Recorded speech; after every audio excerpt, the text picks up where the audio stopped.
We're going back on the record. The time is 3:11 p.m. This is beginning of media unit number 4. Great. So we are on Exhibit 7, which is a stack of large papers. Do you have that? That's Exhibit 8. 8. Thank you. Do you have that? Yes. Okay. So I'll try to go through these as quickly as possible. And before I understood that your testimony was that only on the first and second day of Dr. Keither's working with you that you had positive interactions, correct? I said there was limited positive interactions. For sure, the first couple days were positive. Okay. So I'm going to read you here from you to Debbie Keither on Tuesday, October 20th. That would be your second day of work. And you say, thank you for the information and for a great meeting. I look forward to working with you and getting to know you better. Is that an accurate reading? Yep. Okay. And is that rude or combative? Is my response, my email communication to her rude or no? Okay. And looking at her response, is her response rude or combative? Nope. Okay. So we'll go to page 5. This is October 23rd. From you to Debbie Keither, subject, check this out. Thank you, exclamation point. I really do not want to start out sharing with, quote, certain people, close quote, but I do not have a listserv thing set up. And I listserv thing set up. And I want my team to be able to provide feedback. So I just shot it to you before I jump on another meeting marathon. Is that an accurate reading? Yeah. Okay. And what does certain people mean there? I don't know. I don't recall. Okay. And I'll take you to page 8, please.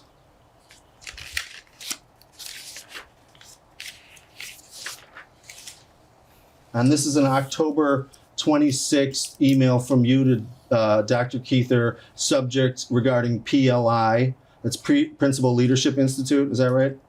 That's what PLI is, correct? Okay. And you say to her, I appreciate it, exclamation point, thanks, exclamation point. Is that correct? Yes. Okay. And then she responds saying, I will definitely follow up on this to see if I can get you something useful. I will send something in the morning. Is that correct? Just for clarification, that wasn't a follow-up. That was her original email. And then Dr. Saffold's was the response. Okay. I see that. So either way, is Dr. Keither's email, is that rude or combative? Not that particular email. Not that particular email. Okay. So going to page 9, there's an email from Dr. Keither to you and others. And the subject is the next 6 weeks at a glance. Hi, Dr. Saffold. Prior to the communications being crafted below, the literacy team made several written attempts to request guidance from Dr. Holliday, which went unacknowledged and unanswered. Below are the responses that have gone out to a multitude of times on the SST listserv. Dr. Holliday is on that listserv, so he should have awareness due to the volume of emails on the topic. Is that an accurate reading? Yes. Okay. Is that rude or combative? Doesn't appear to be. Okay. Going on. And are you aware of what the SST issue is? Not at this moment. Were you ever aware of what the SST issue is? No. I mean, no. Do you know what SST stands for? I do know what SST stands for. And what's that? School support team. Okay.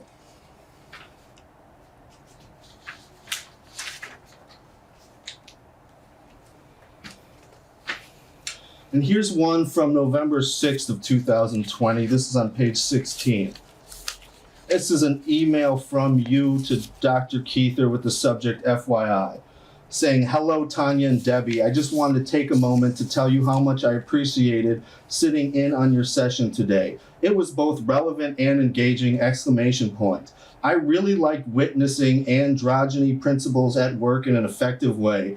And an extra bonus, I finally know how Pear Deck works." How what works? Pear Deck, Pear Deck, both capitalized. And then there's a smiley face. "Very cohesive, well thought out session. Nice job, ladies. Exclamation point, exclamation point, exclamation point, exclamation point." Is that a fair reading of that email? Yes. Okay, and again, that email is from you to Dr. Keither on November 6th, correct? And Tanya, yes. Okay. And is that the email, or you referenced an email on November 6th in your supervisory meeting with Dr. Keither? Is that email? It wouldn't be this email. No, okay. Is there anything rude and combative in this email? No, this is me to her. And you were never rude and combative to Dr. Keither, is that correct? Are you asking me about this email? No. The question was, you were never rude and combative to Dr. Keither, correct? I don't feel I was. Okay. But Dr. Keither complained about you. That's correct?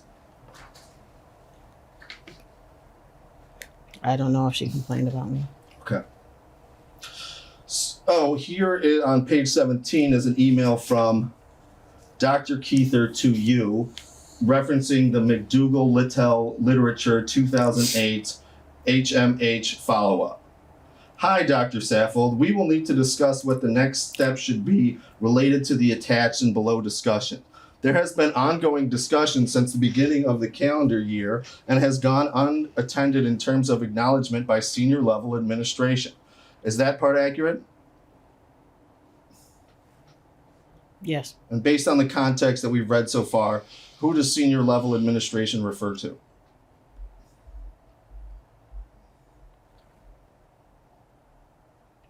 I'm not sure who she would have been referring to. I would assume the chief of academics, I would think, because that would be beyond. Well, I would assume it would actually be probably whoever was in my position, and then above, those would be considered senior. So that's Dr. Holliday and others? I would imagine. Okay. "It will be very important for student and teacher access to instructional materials for grades 6 through 8 because we will lose all access to resources on December 29th, 2020. Is that an accurate reading? Yes. Okay, and is that factual? I don't recall this exchange, but I don't recall the exchange, so I don't know if it's factual or not. Okay, but based on this email that you have in front of me that you admit that she sent to you, and you admit that you read all of your emails, you were given knowledge of the issue with instructional material for grades 6 through 8 and the possibility of losing all access to resources after December 29th, 2020 on November 6th of 2020, correct? Correct. Okay. It goes on to say, "I won't bother you with the exchange that have taken place up to this point unless you need those for context, but we have a very short time to determine what next steps should be and communicate those district-wide. Please let me know when you can connect to discuss this. Thank you, Debbie." Is that an accurate reading? Yep. Okay. Is there anything rude and combative in this email? Nope. Okay. When did you tell your supervisor on or after November 6th whether the instructional materials for grades 6 through 8 will be lost after December 29th of 2020? I don't recall, but I believe I would have mentioned this or questioned this because it was news to me. Okay. And so as the Senior Director of Curriculum Instruction, once you had notice of this on November 6, 2020, it would have been your responsibility to solve this problem. Is that correct? It would have been my responsibility to try to look into the situation, which is what I'm sure I did. Okay, what steps did you take to look into the situation? At this moment, I don't recall. Again, I haven't revisited any of this in a long time. My first step probably would have been to, I think this says that I would set up a meeting with Debbie Keither to get more details. And so I'm sure that happened as a first step. And I don't remember all the steps. I'd have to retrace all of these things. And on November 7th of 2020,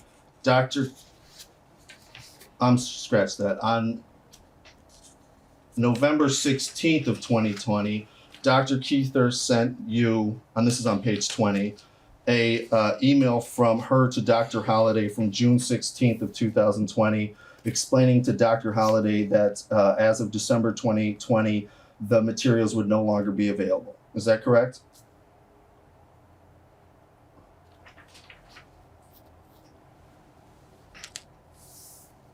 Is it correct that that's what this email was about? Correct.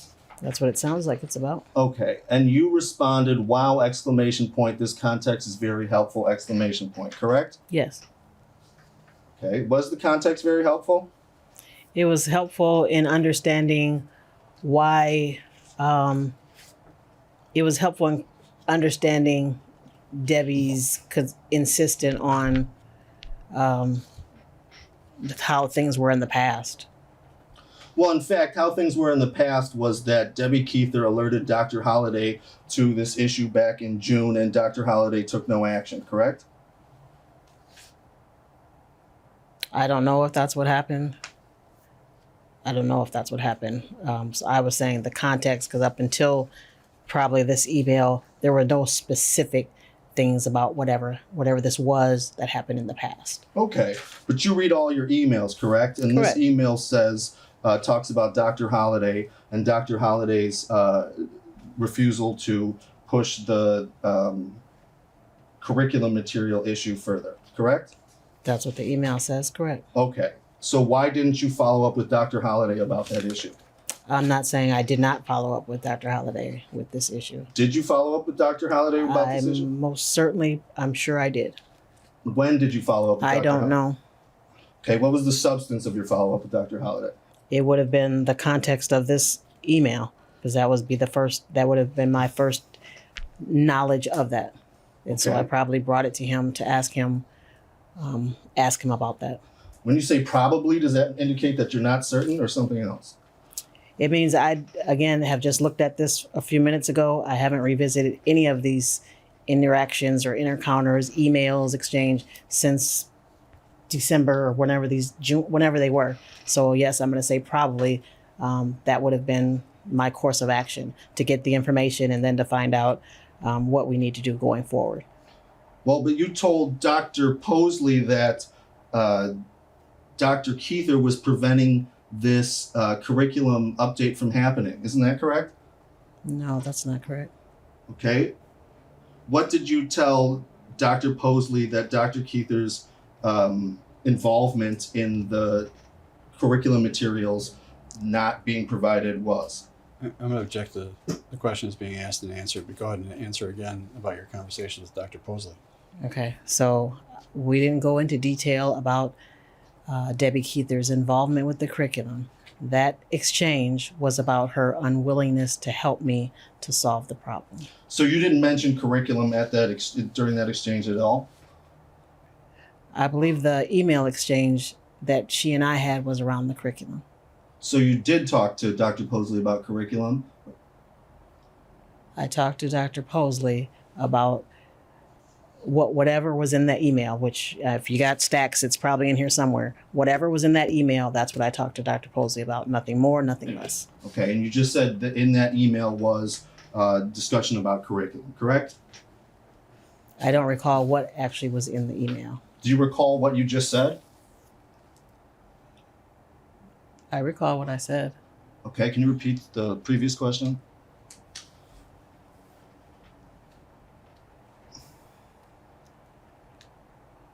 I think this is one you want, and you just said in that email was discussion about curriculum, correct?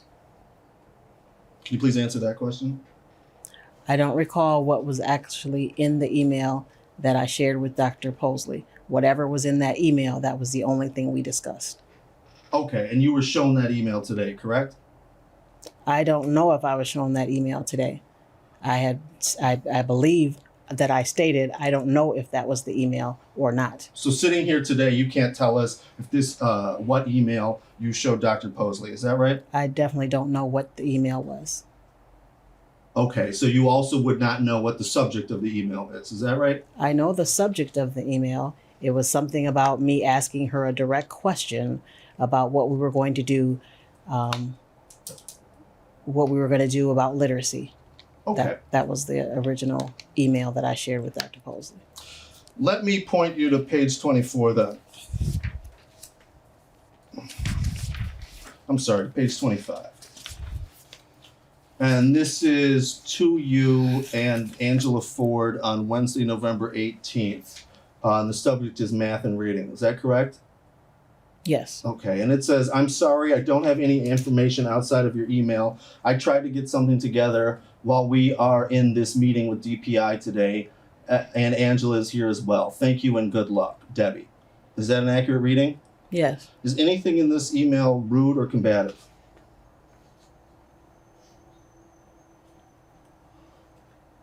No. Okay, and you respond on November 18th, 9:19 in the morning. No worries, exclamation point. I wanted to attend the meeting today, but I am too distracted.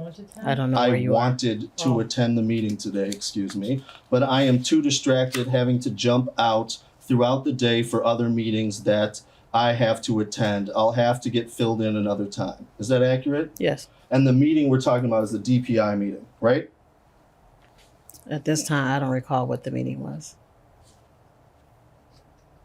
Okay, but based on the context of this email, are you able to determine whether or not the meeting was with DPI or somebody else? I don't recall if it was a DPI meeting. Okay. Does it say that? So moving on, Debbie Keither responds on Wednesday, November 18th, 2020 at 9:23 a.m. And this is to you and Dr. Ford, correct? Yes. Okay.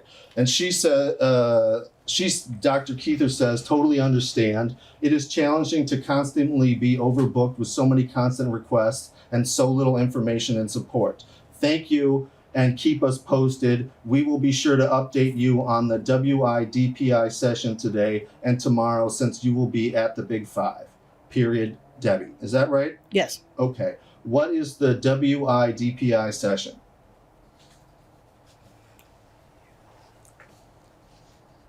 I don't recall what that is.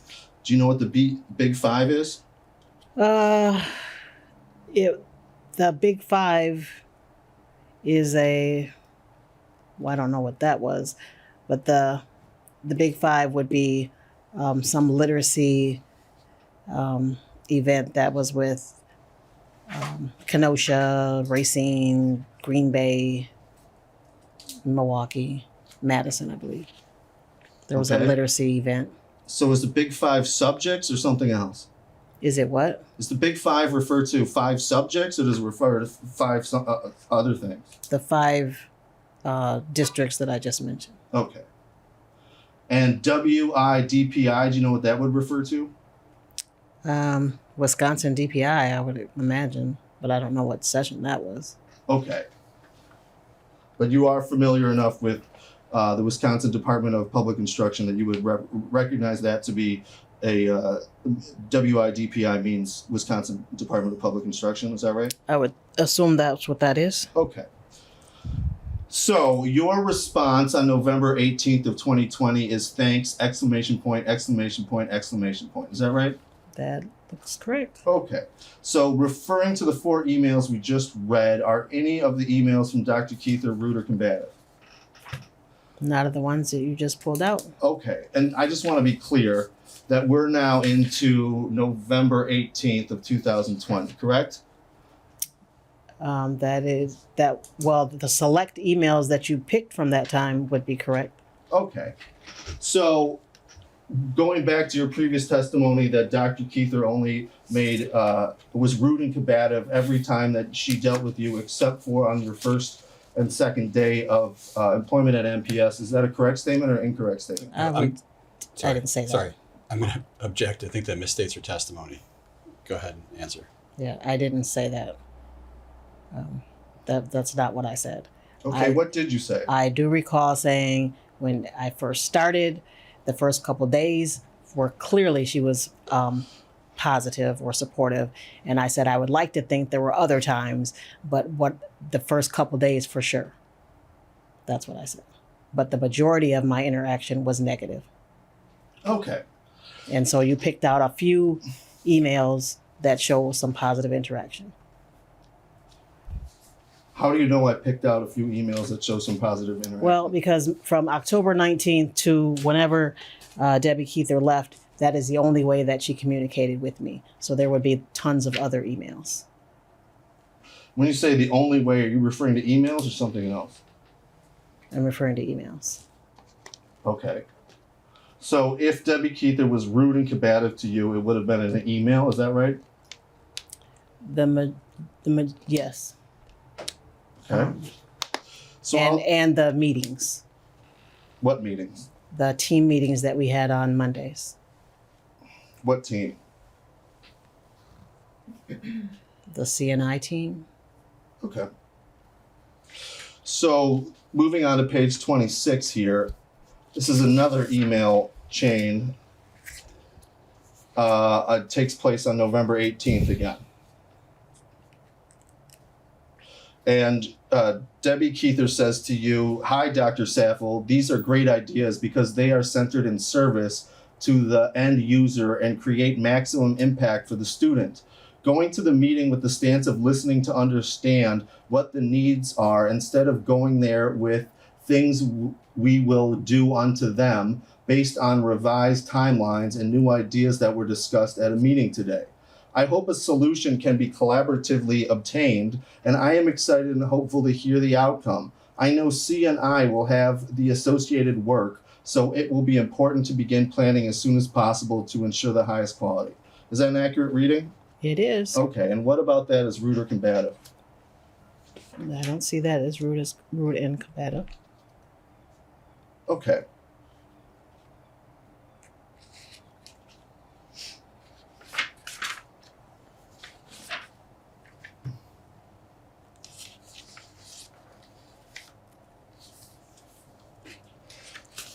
On November 4th of 2020, did Lisa Chapman get a notice that she was no longer reporting to Dr. Keither? What page do we have? I haven't referenced any page. I don't know when Lisa received a notification. But she did receive a notification? I don't know if she received a notification. Do you know how Debbie Keither found out that Lisa Chapman was no longer reporting to her? I don't recall how she found out. Did you confirm new structures on November 11th of 2020 that were created under your direction? I didn't create any new structures, so that wouldn't be accurate. Under my direction, that wouldn't be accurate. Well, the dispute there is only that Dr. Holliday told you to create the new structure and then you created it. Is that right? Whatever new structure was what Dr. Holliday put in place. Did Dr. Holliday directly put that structure in place? I don't understand what you mean. Did Dr. Holliday use an intermediary to reassign Celeste Achinogar?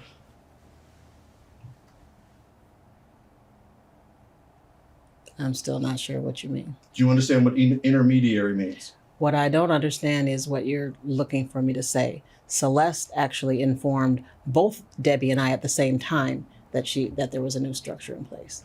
What I'm asking you to say is just the truth and nothing other than that. Can we move forward on that basis? I'm going to Yes. object. That is argumentative and move to strike that comment. Okay.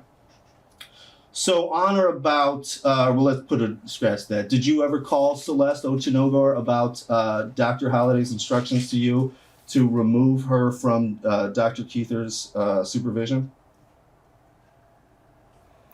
I don't recall. Again, Celeste reached out to both Debbie and I, and so Debbie and I found out at the exact same time that this change was going to happen. So I probably did follow up with Celeste about what she had sent us, I believe, in an email.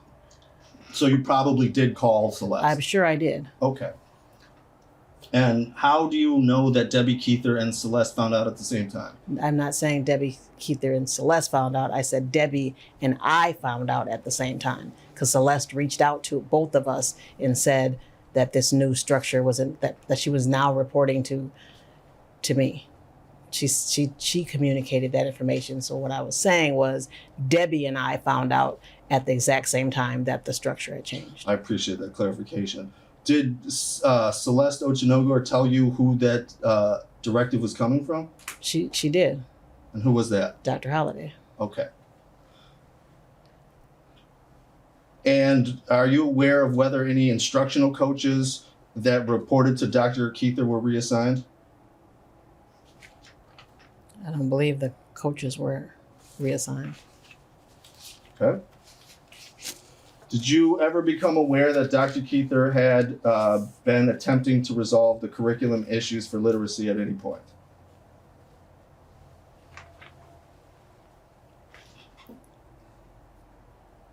I was aware that she sent some emails about it. I wasn't aware of what she actually was doing to resolve it. Okay. Is getting curriculum contracts a part of your job? I don't know what you mean. Getting the contract? I don't know what that means. Does your office create or write contracts for curriculum resources? No. We Okay. don't write the contracts. I'm sorry, what was that? We don't write the contracts. Okay. Do your subordinates have access to budgets?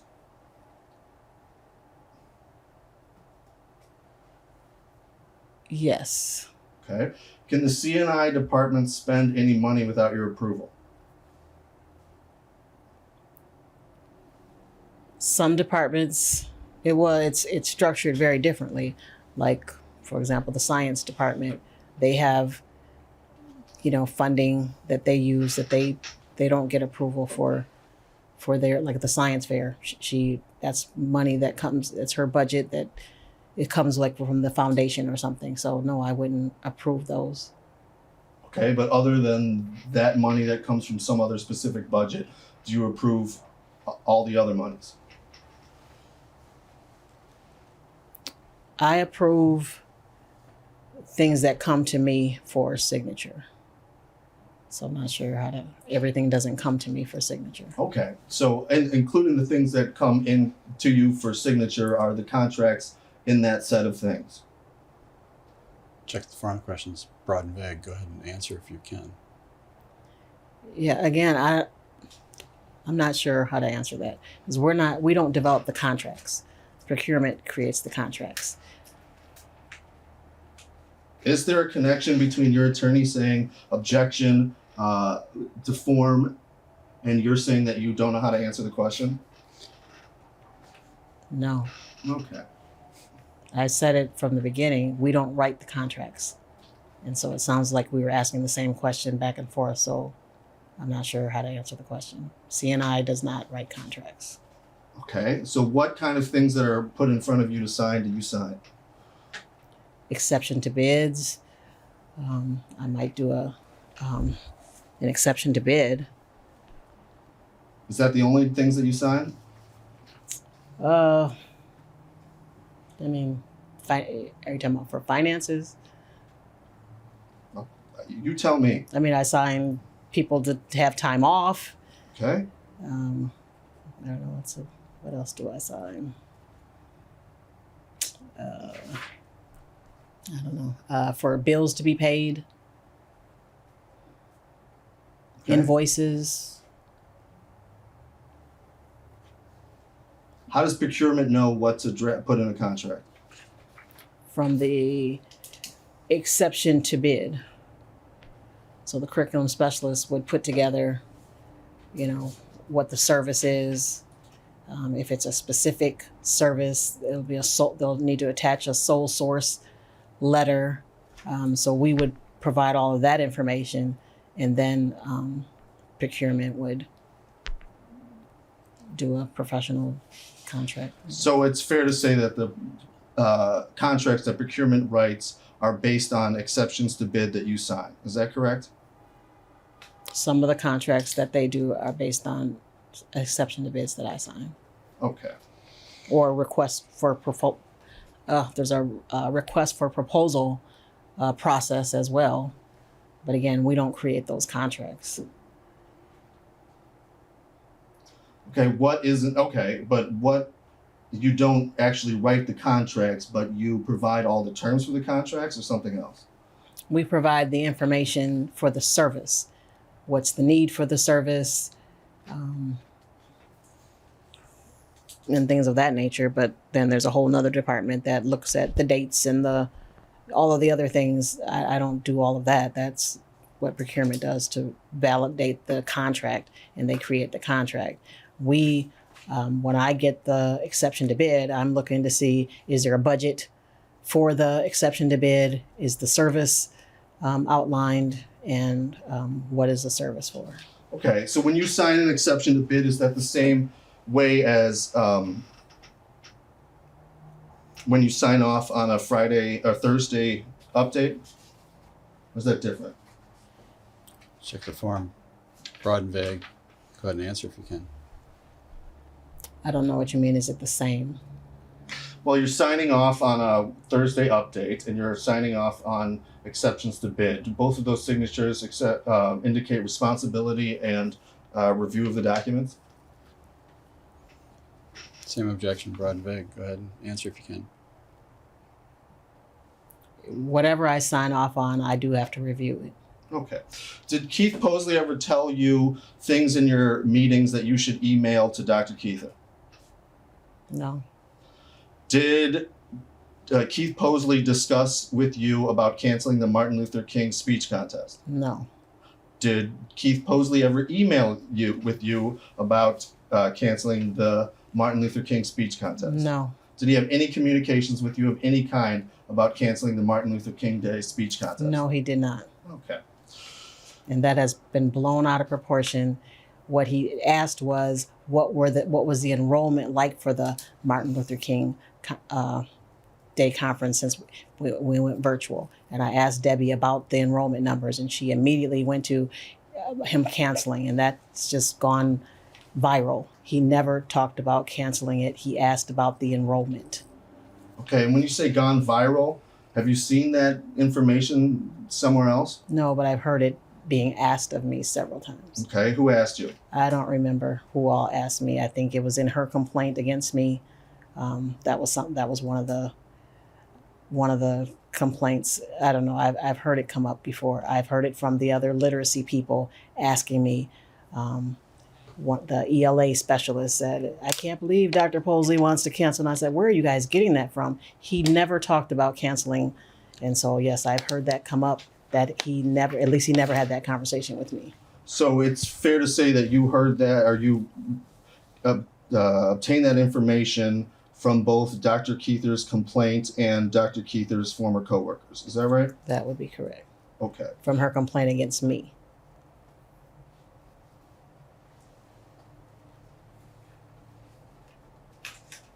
Okay, and you said it was blown out of proportion. Why was it blown out of proportion? Because I recall the incident clearly.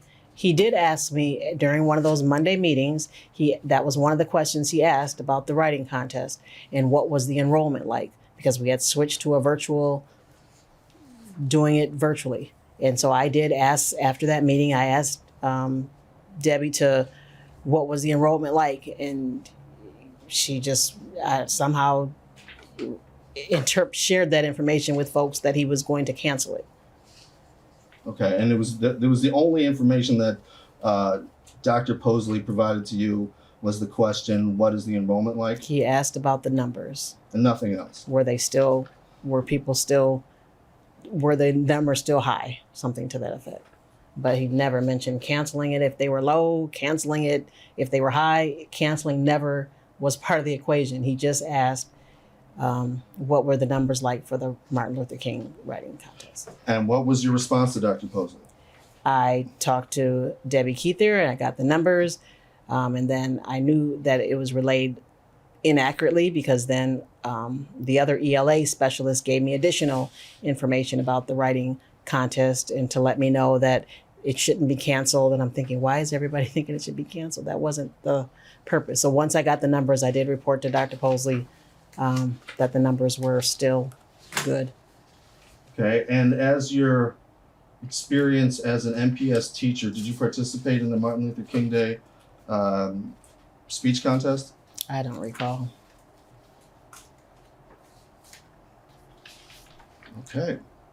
Did Dr. Keither prepare for the Big Five presentation? Did she prepare for it?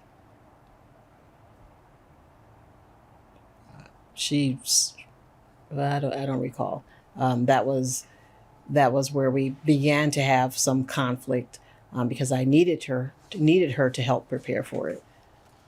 Okay, so you began to have conflict in the preparation for the Big Five presentation. Is that correct? That was the most notable conflict, yes. Why did you use the word began to have conflict when you really meant it was the most notable? Because I'm sure there was other conflicts, but to me, this was a major conflict, one that I can remember without having to look through any emails.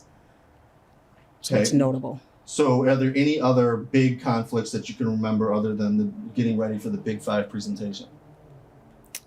Getting ready for the Big Five, this Thursday update, and then ultimately this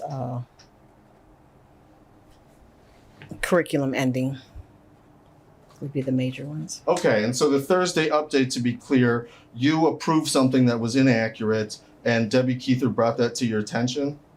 And how was there a conflict over that? Again, Okay, I never said that. wait. I'm going to object because you again misstated her testimony. It's argumentative, broad, compound. Go ahead and answer if you can. Yeah, I don't recall what your question was, but I know whatever you just said, I didn't say that. So now I got lost with what the question was. Okay, will you repeat the question, please?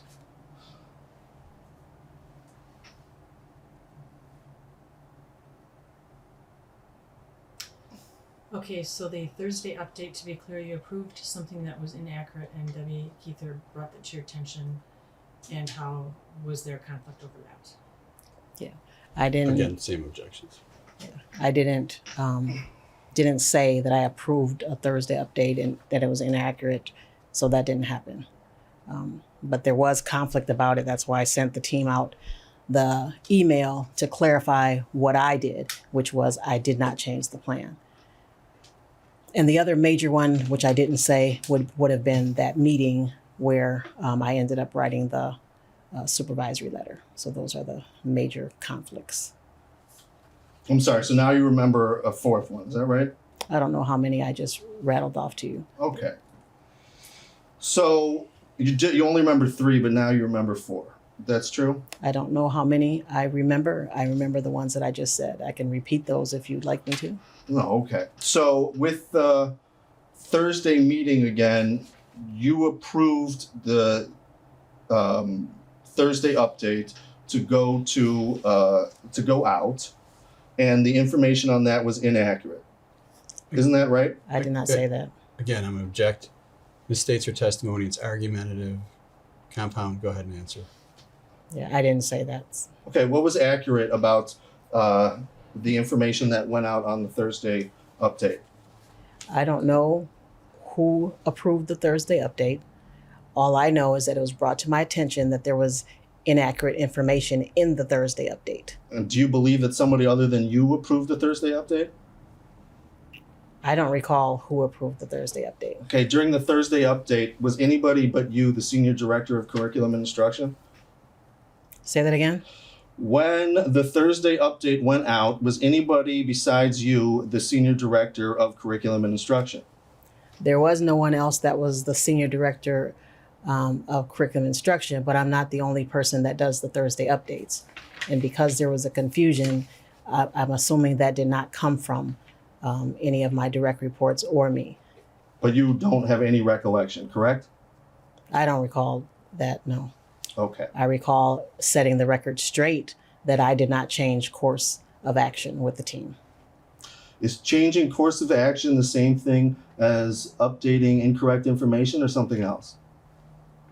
I don't understand what you're saying. Well, we're clear, are we not, that the Thursday update in question contained incorrect information, right?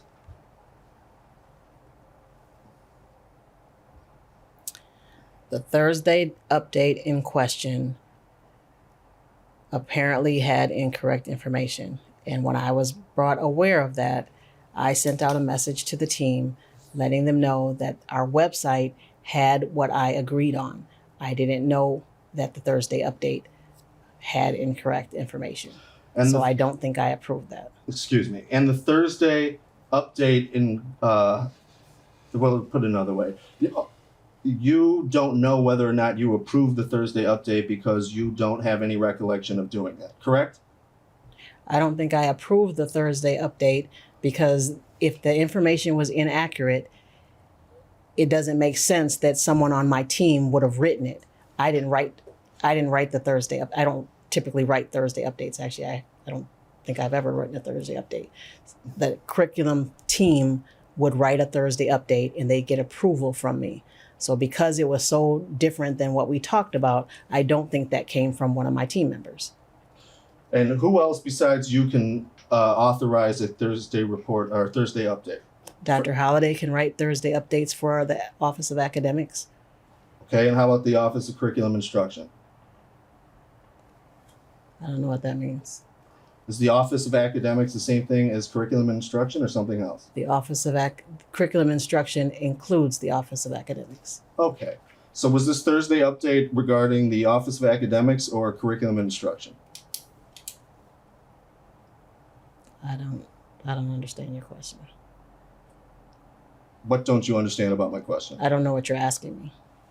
The Thursday update in question, is it regarding curriculum and instruction information or Office of Academic information? It's one and the same. Things that come out of curriculum instruction fall under the Office of Academics. And so Dr. Holliday could also do a Thursday update.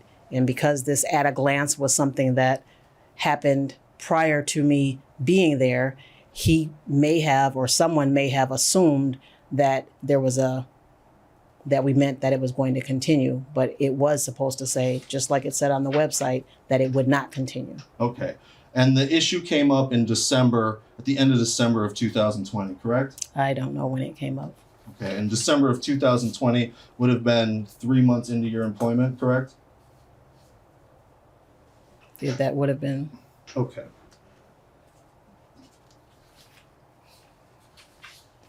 actually 2 months. December would have been 2 months into it. I started in the middle of October.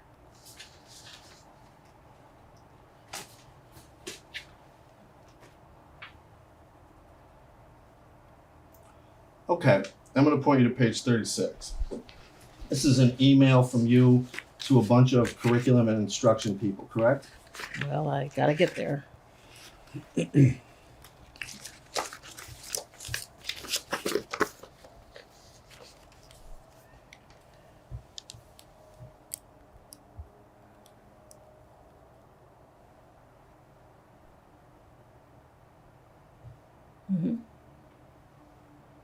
Okay, and included in that list is Debbie Keither, correct?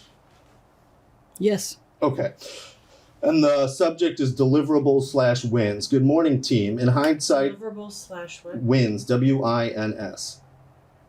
Good morning, team. In hindsight, I should have just put you all on the same email so no one would think that I was singling them out when I made my deliverables request. My apologies. Is that an accurate reading? Yes. What is the deliverables request that you're referring to here? I don't really recall. I believe, since it says wins, I believe I was asking the different content area people to let me know what they consider successful in their area. Okay. And was there a perception with your previous, or was there a perception that you were singling people out? I don't recall. Okay, why did you write, in hindsight, I should have just put you all on the same email so that no one would think that I was signaling them out? I don't know. I didn't revisit this. This is November of 2020. If that's what I said, then maybe at the time I was thinking that people were singled out, but I don't remember the details surrounding why I sent this out. But you do remember in precise detail that Debbie Keither was rude and combative, correct? Yes. Okay, but you're unable to remember the details of, just for example, this email, correct? That would be correct. Okay, okay.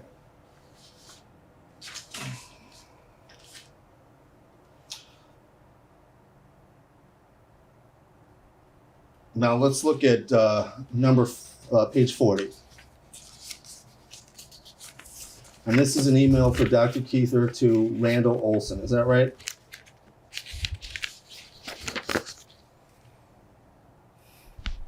Yes. Okay, and it says subject Flash Player, and the date is also December 3rd of 2020. Is that correct? Yes. Okay, so that would have been in between when you wrote this, you had the supervisory meeting and when you wrote the supervisory meeting letter, correct? I don't remember the dates. If the date was then, I don't memorize. Is it? I don't know. Well, we just read the supervisory letter a few hours ago. Do you recall what the date was? I do not recall the date. Okay. And we just listened to the transcript or the recording of your conversation. Do you not remember what the date of that conversation was? I don't recall the date. Okay. So it says, "Hi, Mr. Randall. I am sorry that you are experiencing an issue with Flash Player. I understand how frustrating it is to be unable to access these resources for instructions with students. I am not sure why the Flash Player is not working for you prior to the December 28th cutoff date, but I have included MPS Tech Team on your inquiry so they can assist you. Additionally, I am sending the Thursday update information to you below and attached so that you can use the resources that were created for the loss of the digital platform." Is that an accurate reading? It is. And we copied on this email? I don't know. Was I? Yes. Okay. Is there anything rude or combative in this email? Nope. No. Okay. And this is regarding the Flash Player is another word for the curriculum materials issue, correct? Objective form.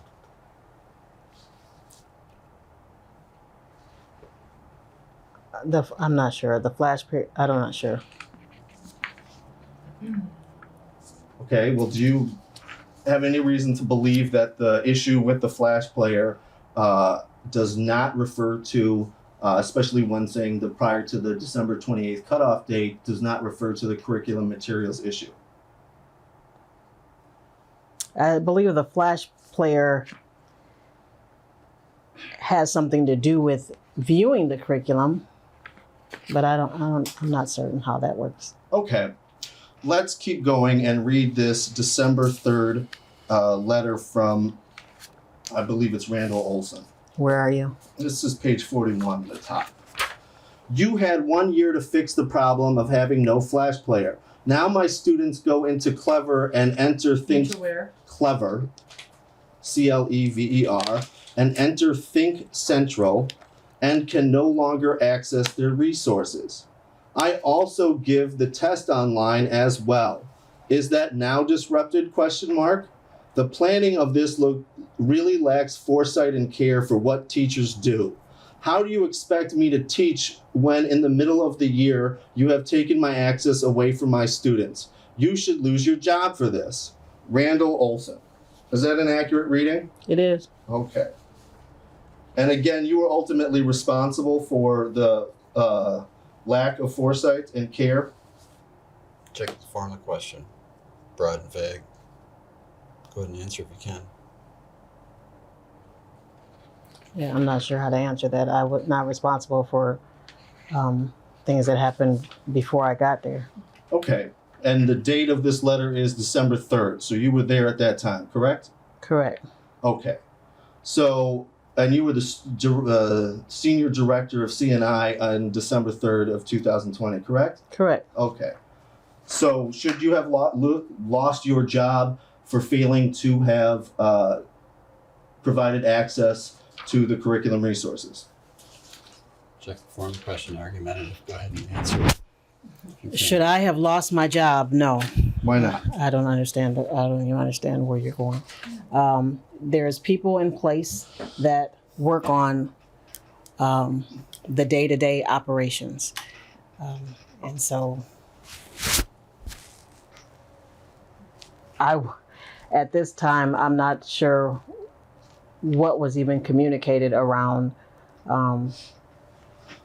this issue. But no, that's not my sole responsibility. That's what I mean, especially in literacy. We had a manager, we have specialists, and we would think that we would work together to make sure that the students were set with their curriculum. So no, I wouldn't be solely responsible for anything like that. Would you repeat the question, please?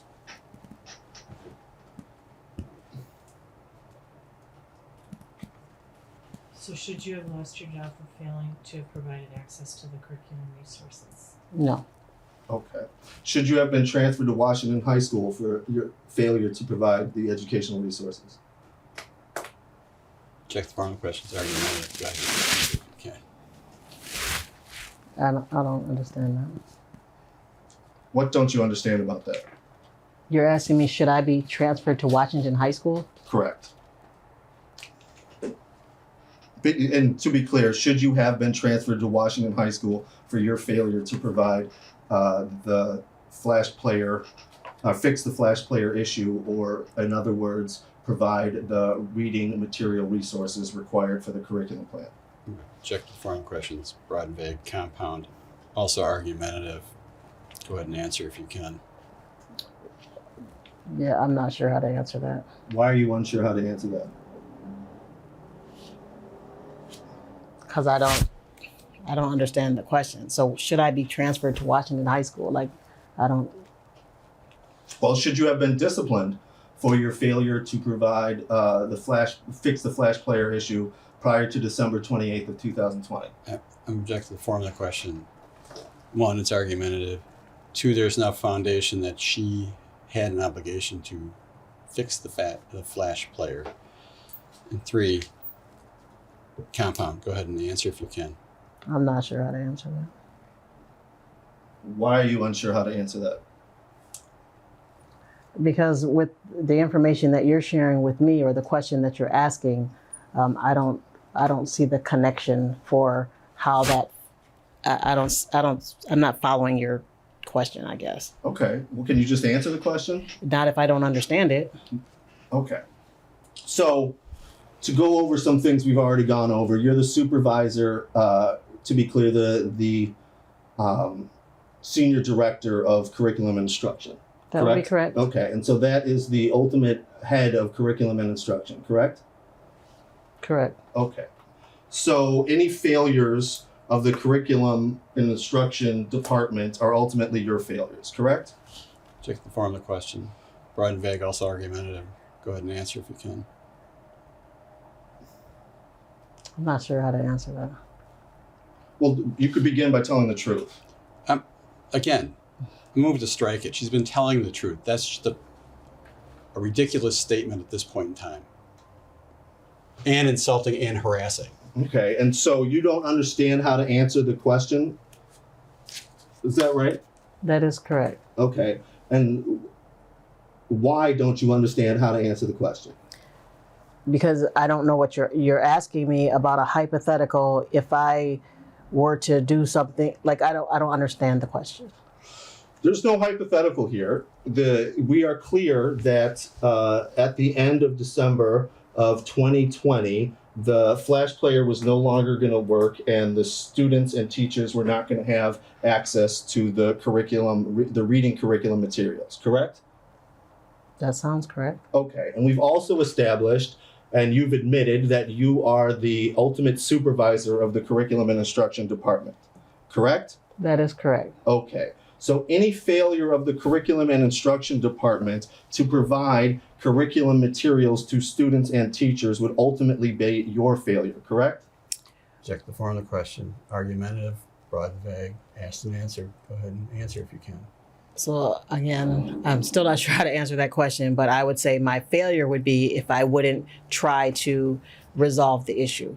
And again, that's what prompted the final meeting with Dr. Posley, because I was trying to figure out how to do this. I was trying to work with my literacy manager to figure out what do we do? What are our next steps? What support do you need for us to get this done? So if I had not acted in any kind of way, then I would say that would be a failure on my part. But to work with my team and for the people that were employed in that area, to request that to plead with them to help me to resolve this issue, then I don't think that's a failure on my part.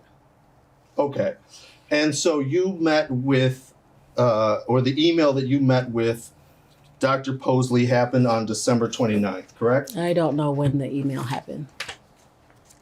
Do you need to be shown the email again? You've shown me an email, and I've told you I don't know if that is the exact email that I brought to Dr. Posley or not. Okay, but you only met with him one time. And if you brought that December 28th email, or if you met with him on December 29th, that would have been after the December 28th cutoff date, correct?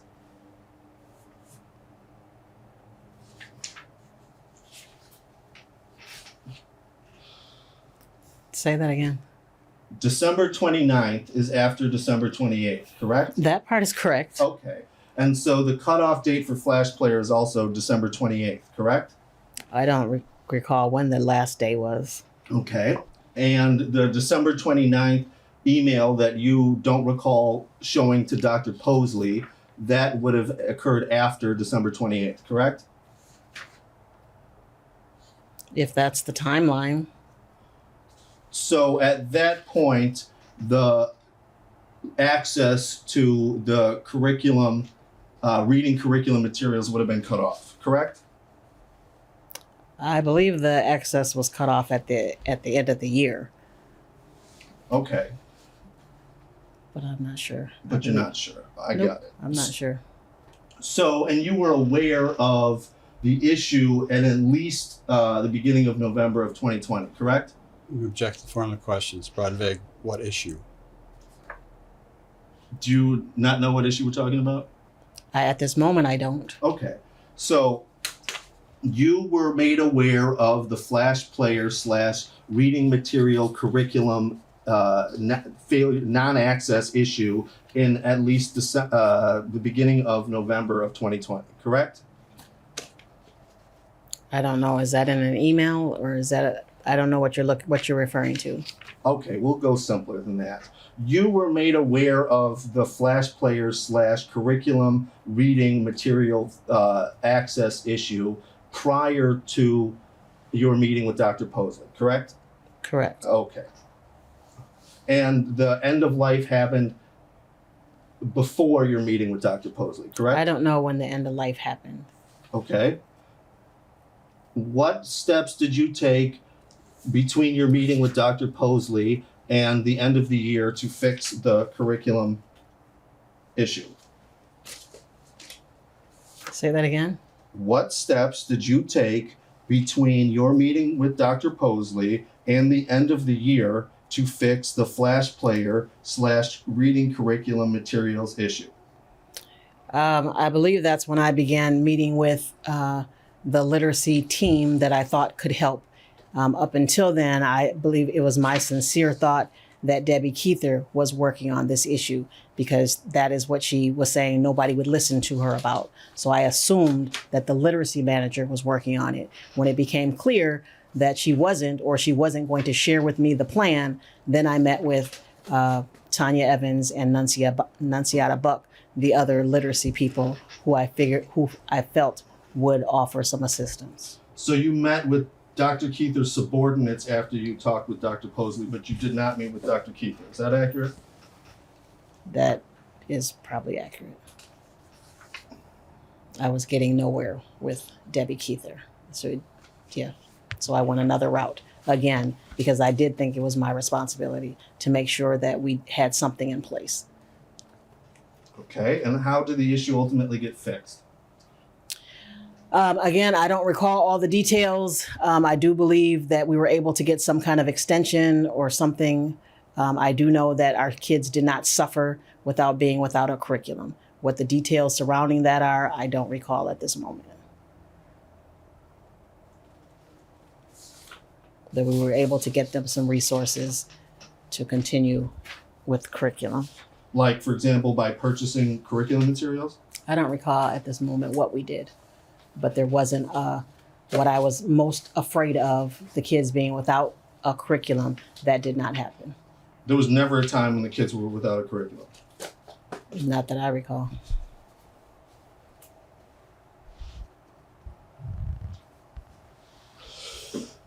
Did you meet with Keith Posley directly in November of 2020? I don't know what you mean. I've met with him. I was meeting as part of the academic meetings. One of those may have been in November. I don't recall. But it wouldn't have been him, just him himself. It would have been that academic team, the chiefs. Okay. And did Keith Posley ever give you any assignments for Dr. Keither? No, Did Keith Posley ever tell you not to invite Dr. Keither to certain events? no. Did Dr. Keither prepare a literacy presentation for the Big Five?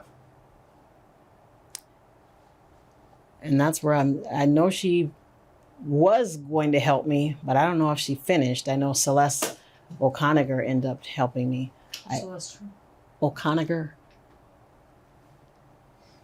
That's the one I've been saying Ochinoga for. It's, can you say it again, please? It's O'Connor. O'Connor. Okay. Thank you. Was Dr. Keither allowed to be present at the Big Five presentation? I'm not sure how to answer. I don't know about allowed. She wasn't one of the people that was presenting. Was she ever told that she could not be at the presentation? Not by me. Okay, but are you aware of her being told? I'm not aware of her being. I'm not aware of her ever being a part of it. So she wouldn't have been told either way, as far as I know. Just wait till I get this question out. Did you ever send any emails to, or did you ever receive or send any emails regarding Dr. Keither being prevented from attending the Big Five presentation? No. Okay. On November 17th of 2020, did you email that Keith Posley wanted to know if the MLK contest was just another thing that we do? No. Did Keith Posley provide directives for Dr. Keither in November of 2020? Did he provide directive to her? Not that I know of. Okay. Did Keith Posley provide directives for Dr. Keither in December of 2020? Not that I know of. Okay. Was there any times when you would meet with Keith Posley and then email Dr. Keither?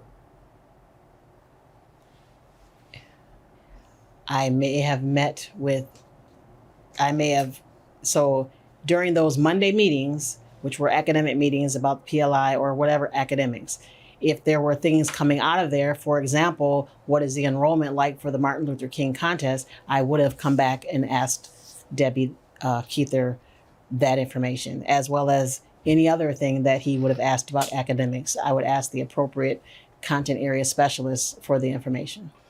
Would asking if the MLK contest was just another thing that we do, would that be the same thing as asking about the enrollment or something else? I don't recall, is it another thing we do? I recall asking about the enrollment numbers. Okay. Do you recall sending an email to Dr. Keither on November 17th of 2020 regarding the MLK contest? Not off the top of my head, I don't recall. Okay. And were there any times where you would meet with Dr. Posley and then email Dr. Keither about what Keith Posley told you? Check the form of the question. It's been asked and answered, but go ahead. It's also broad and vague. During our Monday academic meetings, there would be things concerning the curricular content areas that I would come back and ask the team about. And specifically reading curriculum? No, not specifically reading curriculum. Okay. At no time did Dr. Posley bring up the name Keither? Is that right? Check the form of the questions. Broad and vague. Not that I recall. Okay. Did you ever meet with Catrice Cotton during October through December of 2020? I would have met with Catrice Cotton as part of that academic team on Mondays. Okay, and these are the meetings with Posley among other people. Is that right? It would be Dr. Posley and the chiefs. Okay. What did you discuss with Catrice Cotton during those meetings? Check the form of questions. Broad and vague. Go ahead and answer if you can. What I discussed with her as well as the rest of the team, I would give updates on where we're at with the PLI, if there was any highlights in academics, which was the reason for those wins that I was. So I don't recall everything that we talked about, but it was mainly PLI. But then I know there was a specific what are successes in CNI. And that's when I asked each content area, what do you think are successes in your area? So yes, I would come back to the team with those kinds of things. Great. Let me turn you to page 51.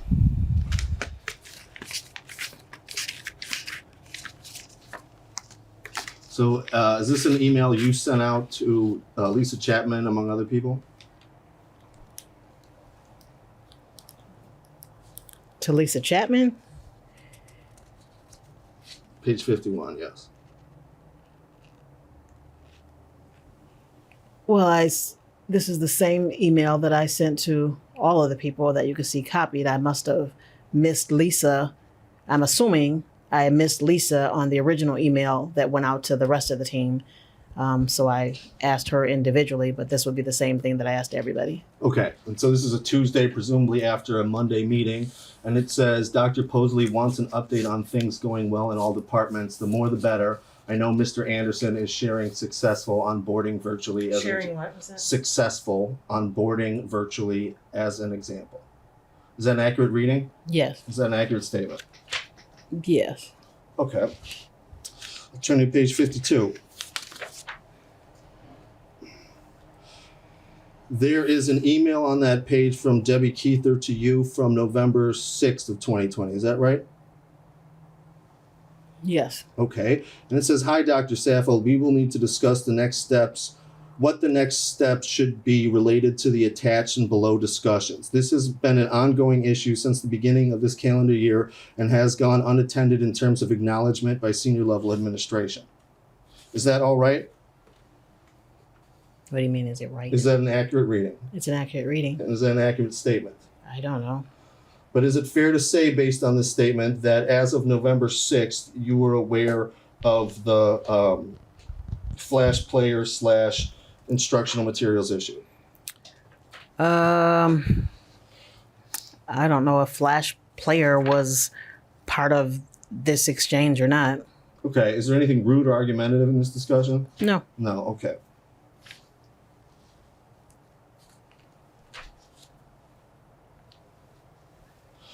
Turn you to page 54. And here's an email from you to Dr. Keither on Thursday, November 12th. And the subject is literacy help. It says, "Hi, Debbie. I'm going to get a meeting scheduled for us to discuss this latest request. While I have no idea what this presentation that you created in March was for, I do think most of it would be the same information now for the written report that is needed now. Look out for an invite." Is that accurate? Yes. Okay. And that email is in response to Debbie Keither. I guess there's two emails in a row here. Here's a second email from you to Dr. Keither on literacy help. It says, "Hi, Debbie. I looked into this literacy report more carefully. It seems quite extensive to me, but since I've only had 4 weeks to learn what MPS is doing, maybe this is an easy ask. Here are the details for what I need. Note new. In preparation for the retreat, we ask that each district provides a high-level overview of the 6 areas identified below in writing, not to exceed 3 pages. Doing so will afford more time for you to share your data and to speak your promising practices and barriers. It will also afford Practices and what? barriers. It will also afford districts the ability to reference your current models in place." Is that accurate? Yes. Okay. And what is a literacy report to you?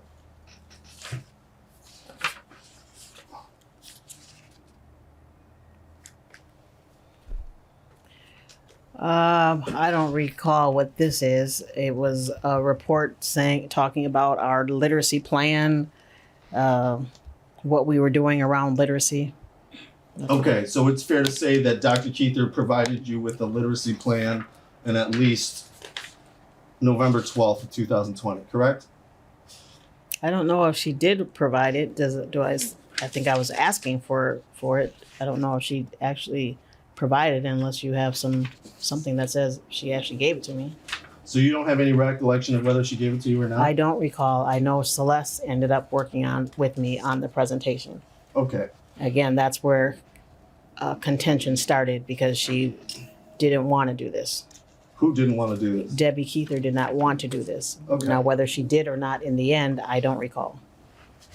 Now it says on Friday, this is page 56. This is an email from you to Dr. Keither, among others. And it says, hello, exclamation point. Thanks for serving as thought partners. The meeting was canceled. Dr. Posley wants Dr. Holliday to be there, ...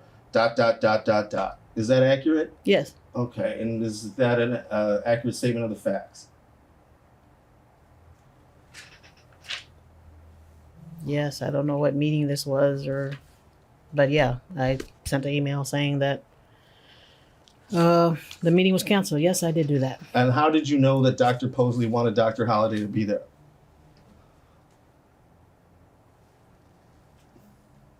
Because so I don't recall this in particular. I'm thinking Dr. Holliday was going to be out, and Dr. Posley didn't want to have one of those academic meetings without him. Okay. So turning you to page 57, here's an email from you to Dr. Keither and others. Subject: meeting canceled. Hello, team. Unfortunately, I will need to cancel the 9 a.m. leadership team meeting this morning. I just received a message that I will be meeting with the superintendent at 9. Sorry about this. I'm hoping we can still meet today. Portia will reschedule. Thanks for your understanding. Is that an accurate reading? Yes. Okay. Did you meet with the superintendent at 9? I don't recall this particular thing, but if it was, I mean, that's when those academic meetings are. They're at 9.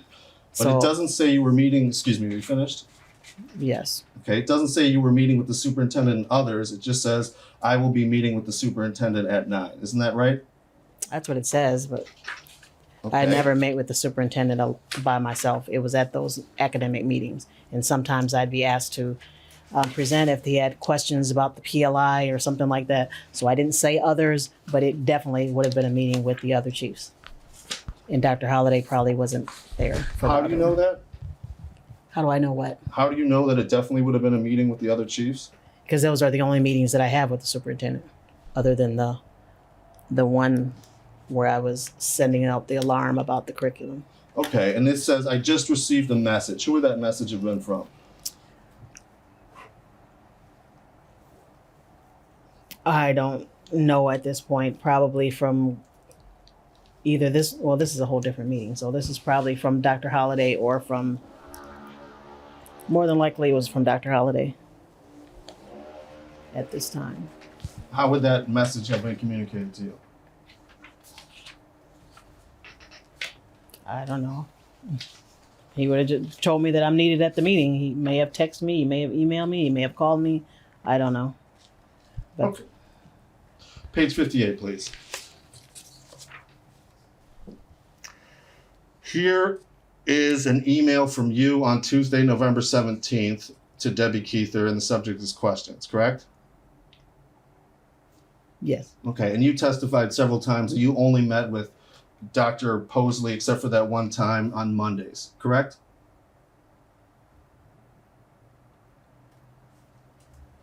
I testified that I met with Dr. Posley with the academic team on Mondays. And other than that, the one-on-one, that's correct. Okay, so it says, hi, Debbie, a few questions came out of my meeting this morning. Isn't that right? Yes, Okay, and the date of the email is Tuesday, November 17th, correct? yes. Okay, please shed light on the following. Where is the crosswalk for journeys located? I sent you a separate email with all the text and attachments just now of the Thursday update and SST announcements that have been sent out related to this question. Is that an accurate reading? Yes. Is this facts accurate? I don't recall what this even is. Was this the Thursday update in question that was incorrect? I don't think so. Okay. Moving on, it says MLK contest. Did the writing department help with the MLK contest? Question mark. This is an odd question. The quote, writing, close quote, department, question mark. You mean Celeste, who just started 2 weeks ago, question mark? It says Tiara, which is spelled Teaira, McMurtry, question mark. Nuncy Buck, period. Is that an accurate reading? Yes. Okay. And then it goes on to say, yes, they have all been involved in a reasonable capacity considering the timing of when they were hired. Is that right? That's what it says. Okay. It also says, going down later on, what kind of support was provided for I'm schools? sorry, what was that? It says what later? What later on, it says, what kind of support was provided for schools? Videos for all 3 sites and competition for video from speech, newspaper advertisement with directors, etc. Is that what it says? That's what it says. Okay. And it keeps going to say, do we have any idea of how many entries were submitted? Question mark. Is that right? Yes. And it appears the answer is 411. Is that right? That's what it says. Okay. And then going down further, it says, we are trying to get a sense of if there is still excitement around this or just another thing we do. Is that accurate? Yes. Okay. Why did you say just another thing we do in quotes? Because that's what I'm saying. You're quoting yourself there. I'm saying if there's still excitement around this, and then I'm saying like or is this just another thing we do? Okay. So I was clarifying, is there still excitement? This is what I mean by that. Well, why didn't you put quotations around if there is still excitement? Because I'm clarifying what still excitement is in the quotations. It wouldn't make sense to put it around still excitement. Okay, so that's not a quote of somebody in particular, is that right?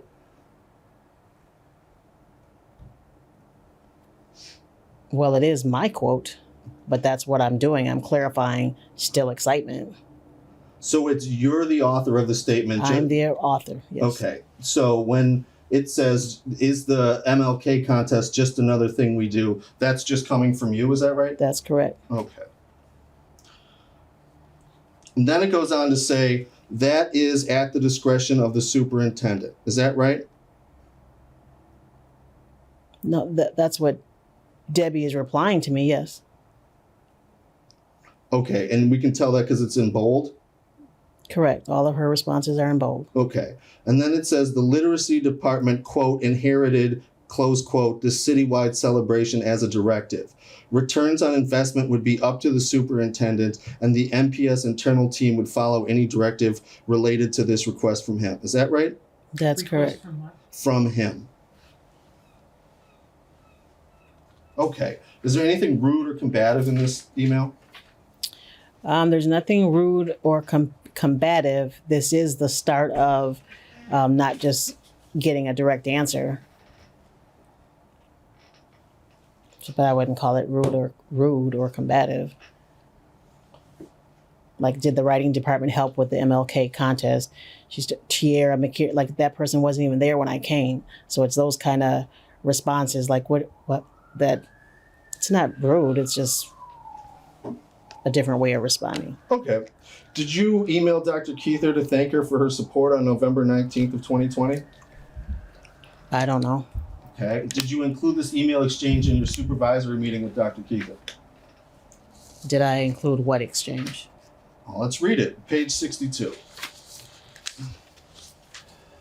This is from Felicia Saffold to Debbie Keither. It says, regarding on standby. Debbie, again, thank you so much for your support as I have learned all the nuances of working in the district. Is that an accurate reading? Yes. Okay. Is there anything rude and combative about that? Nope. Okay.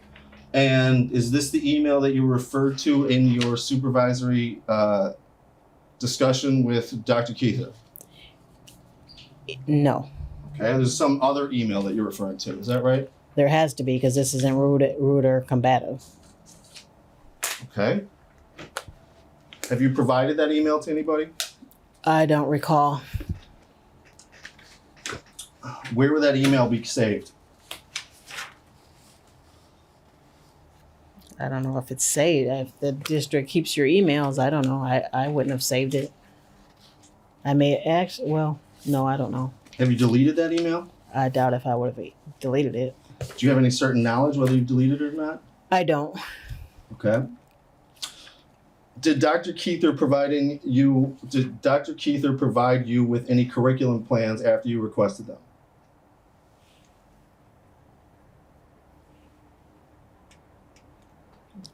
I'm not sure of the question. Curricular plans about what we were going to do to with the curriculum ending, no.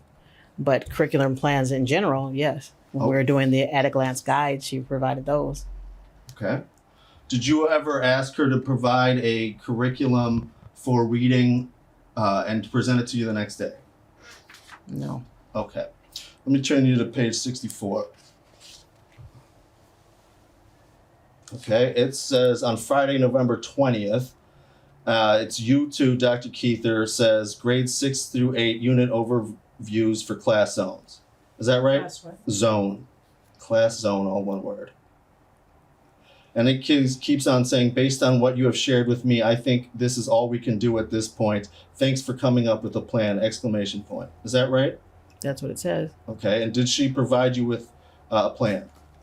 I don't recall what, again, this may have been the guides. I do remember her doing some guides. So if that's a plan, I've just said that she did do the guides that were necessary. Okay, and this is in response to Dr. Keither's November 2020 email to you, and she says, "Hi, Dr. Saffold. Where are we now? Page 65. Please let me know if there are any concerns with this route. Otherwise, I'll be sending these forward next week to prepare for the loss of digital content in December 2020. Thank you and enjoy the weekend." Is that accurate? Yes. Is it rude and combative? No. Is it referencing the loss of digital content in December of 2020? It sounds like it. Okay. Do you believe that she forwarded you the plan, or I guess the route, the next week? I don't recall.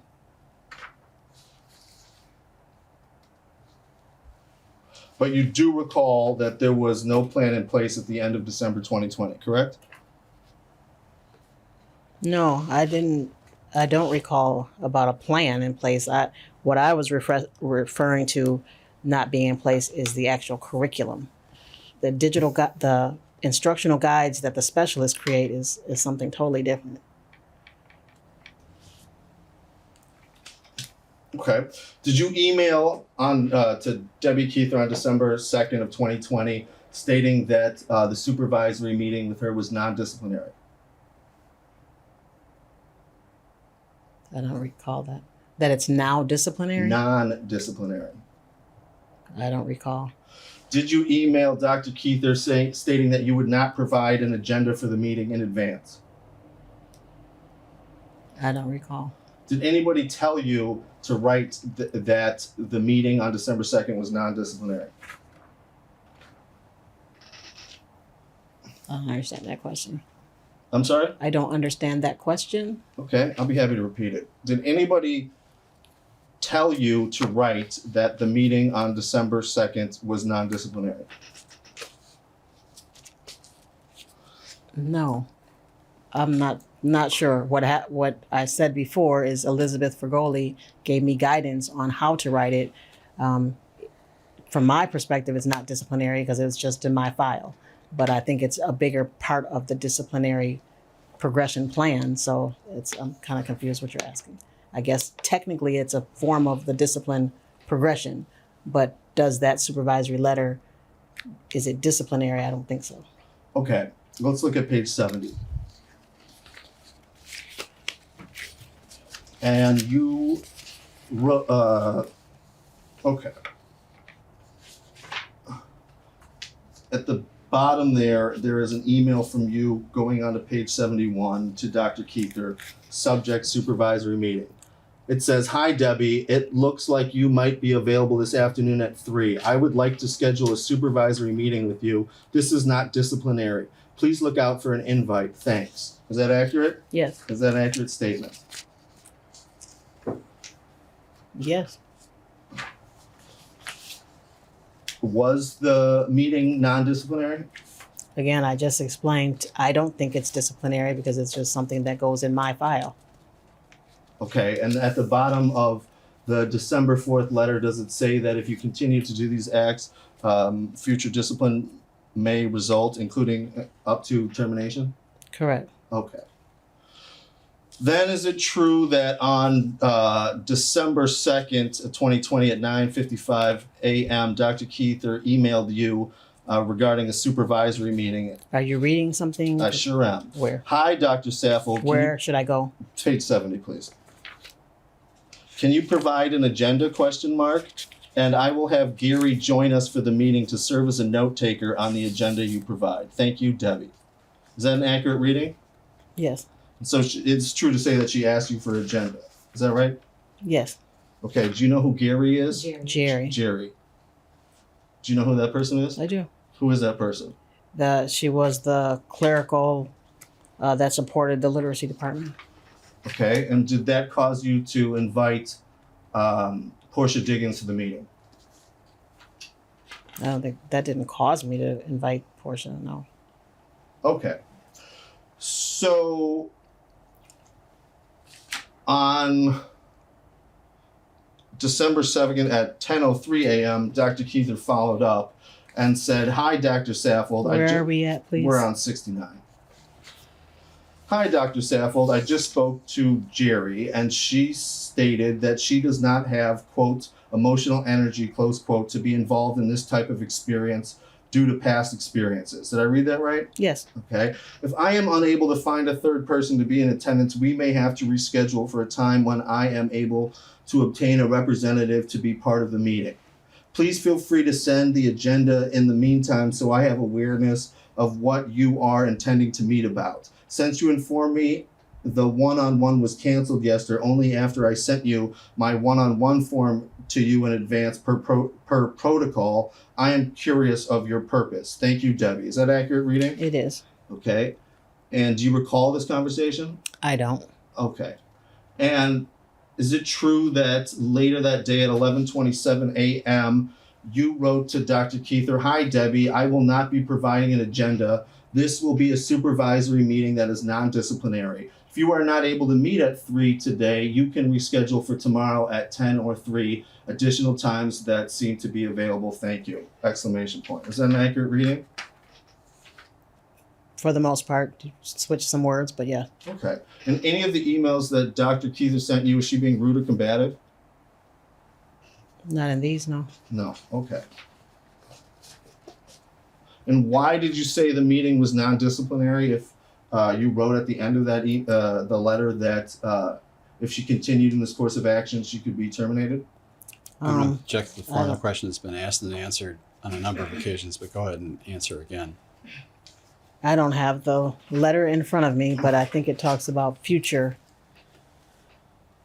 And again, this is how I was instructed to end this letter. If you commit similar acts such as those described in this letter in the future, disciplinary action may be taken. So again, this wasn't disciplinary action. It's saying that disciplinary action will be taken. Okay. And when you discussed the correct way to do progressive discipline with Elizabeth Figueroa, did she advise you that the next step was to go to the superintendent in a personal meeting? No. No. Okay. Would you consider your going directly to Keith Posley to be the next step in progressive discipline for Debbie Keither? No. No. Okay. I didn't go to him for discipline. I went to him for help.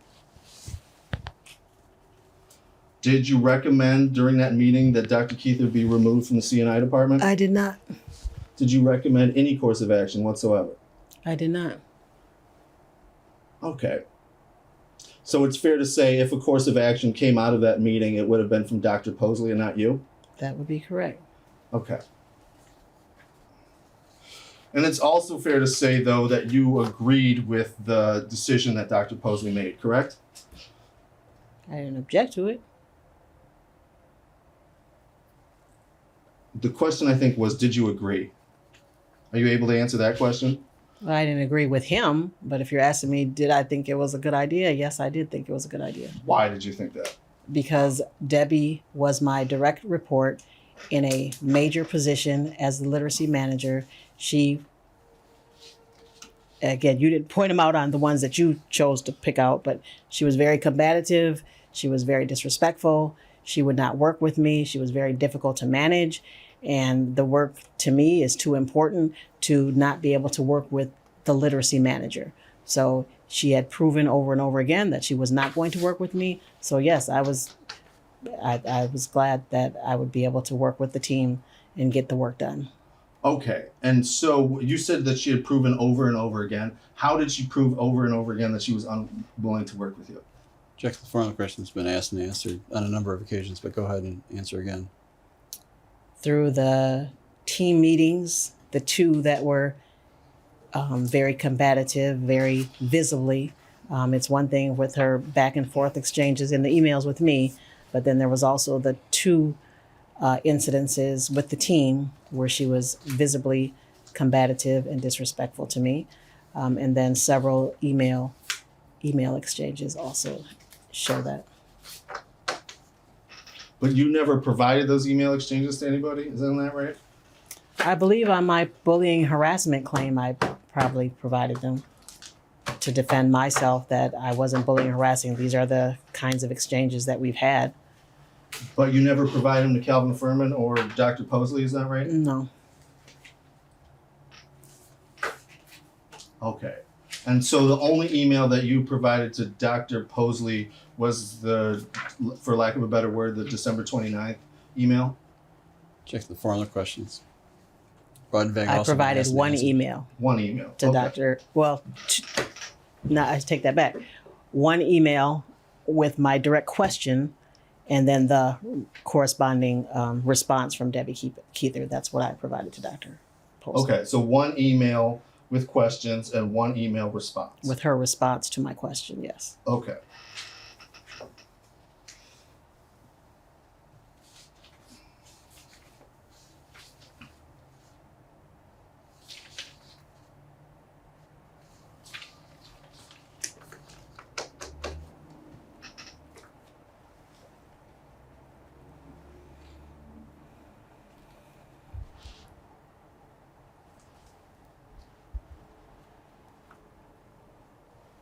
Besides the complaint filed against you by Dr. Keither, are you aware of any other complaints filed against you at MPS? Any other complaints filed against me? Mm-hmm.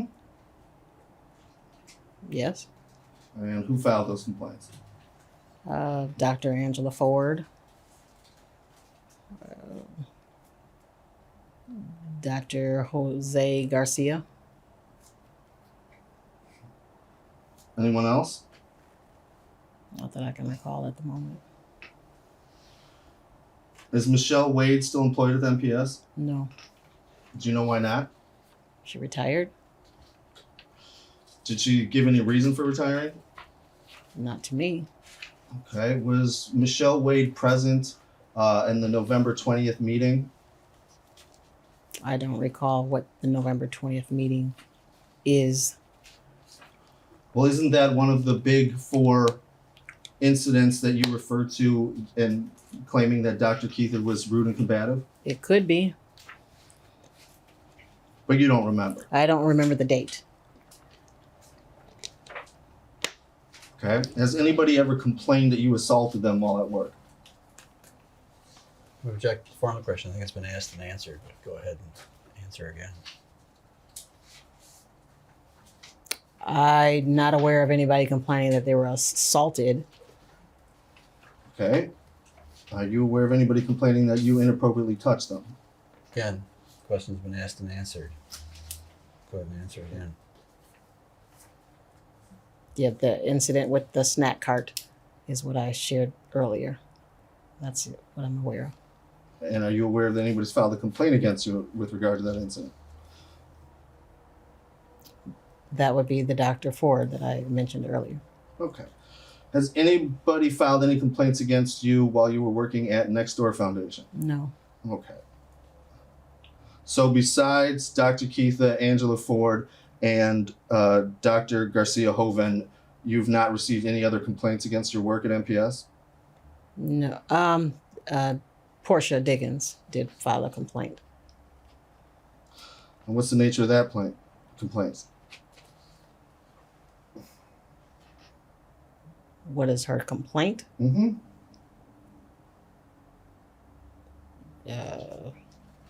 I believe bullying. What's they all right? I'm sorry, you said bullying and what else? I said bullying. I believe that's what people write.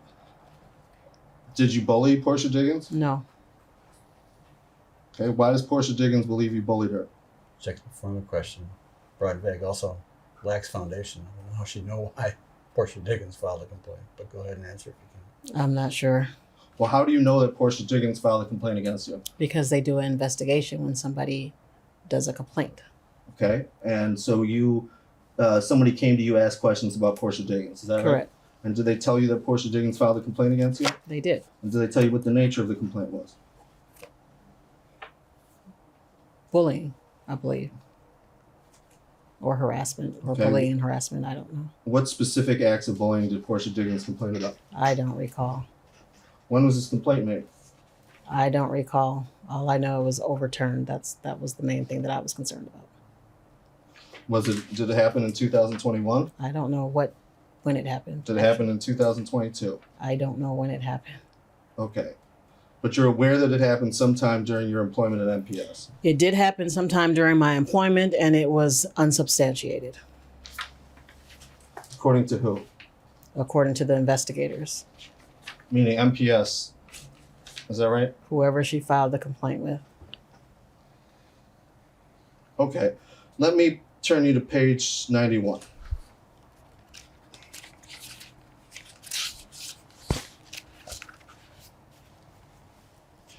Have you seen this document before? No, Based on the document before you, do you know what this document is? it says a complaint of bullying, harassment, and discrimination. Okay. And is discrimination, harassment, hiring, promotion / transfer, job assignment, and others highlighted? Yes. Okay, and for under other, it says retaliation related to previous complaints, whistleblower status was requested on November 4th of 2020, correct? That's what it says. Okay. Individuals responsible for adverse treatment, it lists yourself and Portia Diggins, is that correct? It does. Okay.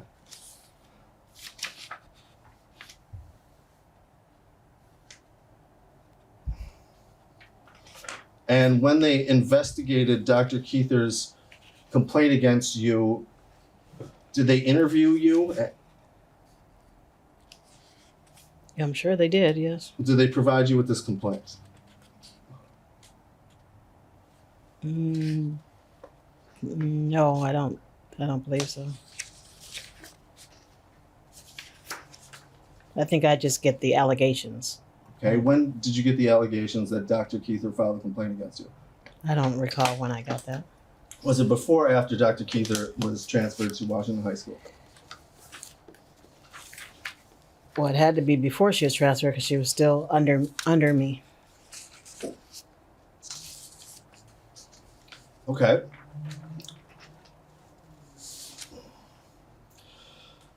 Point you to the bottom of page 92. It says Dr. Saffold has shared with outside parties. It says former MPS employee Mary Statton that she is looking for a paper trail for me and is excited because Dr. Holliday has her back. Is that an accurate reading? It is. Who is Mary Statton? She's a former MPS employee. the statement is not correct, but you read it correctly. Okay. Did you ever discuss Dr. Keither with Mary Stanton? No, Was Mary Stanton one of the people who helped you research the pay rates of your subordinates? I don't think so. She may have. That's why I struck that before. I don't know if she did. That's why I took that out of my statement before, because I don't know if she did or not. She helped me navigate a lot of things at MPS, so I don't know, but I don't know if that particular thing she did or not. What kind of things did she help you navigate? How to, well, like for the supervisory meetings to don't write anything, go through HR, stuff like that, like the politics of MPS. What does don't write anything mean to you? Don't put anything in writing without getting counsel. What do you mean counsel? If there's a problem with an employee, don't handle it on my own.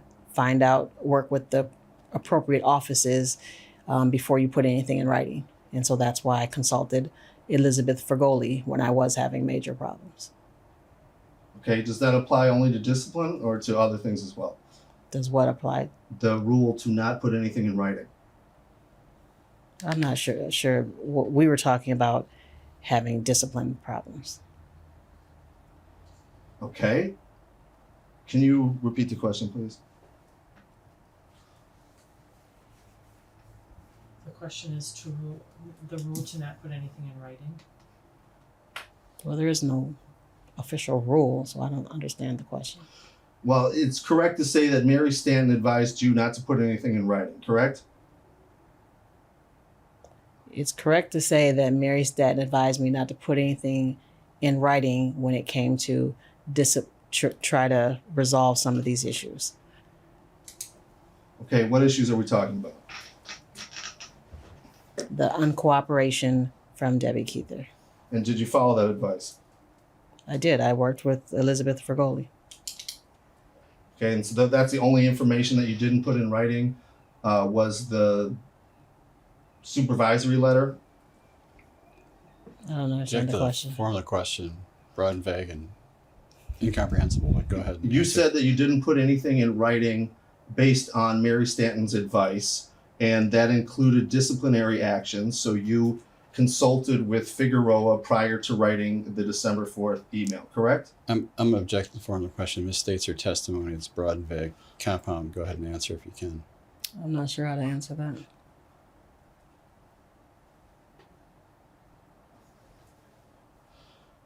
Besides consulting with Figueroa, is there any other documents that you didn't put in writing until after you discussed them with counsel?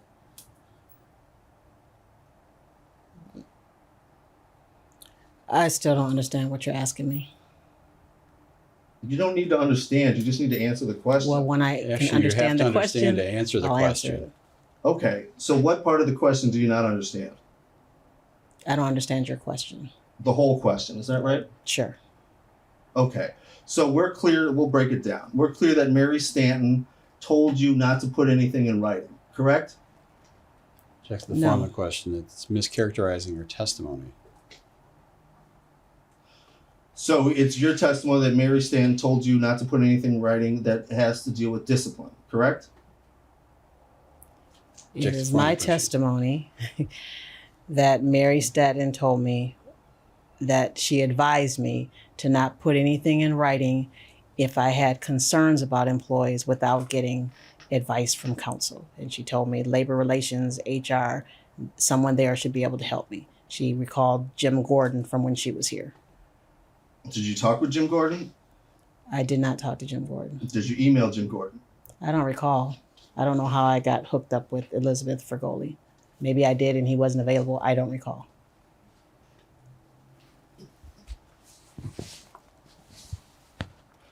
Well, how did you call labor relations or how did you make that contact with them? I don't recall. I may have called, I may have emailed.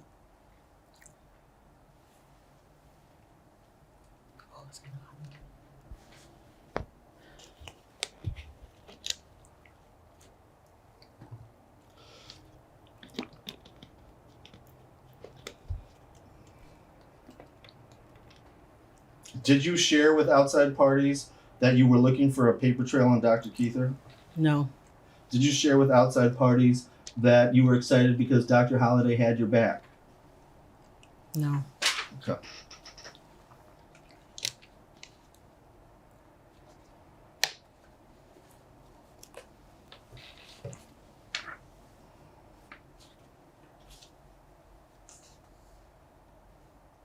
Okay, let's look at page 94 and 93. So on Wednesday, December 2nd at 3:18 p.m., Debbie Keither emails you and says, "Hi, Dr. Saffold. Is this the November 12th email that you were referencing? If not, please forward the November 6th and November 12th emails you referenced in the meeting and the forthcoming letter." Is that an accurate reading? Yeah. Okay, did you do that? I don't recall. Well, let's look at the preceding email. From you to Dr. Keither. Yes, Debbie, that is the email that I referenced to indicate we had a meeting. The meeting itself was very tense in the beginning, and you did not want to talk to me about the communications issues that I expressed. In fact, when I was trying to tell you how uncomfortable I felt about our actions, you interrupted me and asked, "Is this part of the agenda?" I'd like to move on, and then explained that it was part of the, I then rather explained that it was part of the agenda. I called the meeting to find out the reason for such horrible communication between us, and I wanted to discuss the literacy retreat PowerPoint document. Is that an accurate reading? It is. Okay.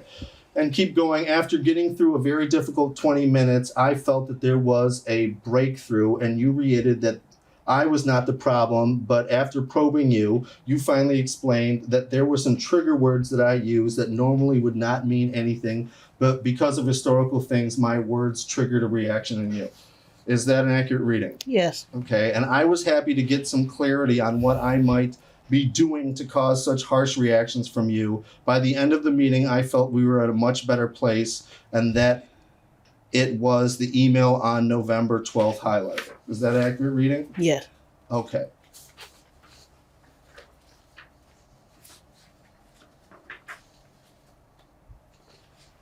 So instead of providing Dr. Keither with the email, you provided her with a summary of the email. Is that fair to say? I don't know what I provided her. Okay, so let's look at page 93. On November 12th of 2020 at 5:51 p.m., you said, "Debbie, thank you so much," and the "so" was capitalized, "for taking the time to meet with me today on such short notice!" I got a lot out of our meeting, and I think I have some really good ideas on how to improve my communication with the team. Please note I'm always open to feedback. In fact, I welcome it! Is that a true reading? Yes. Is that an accurate statement?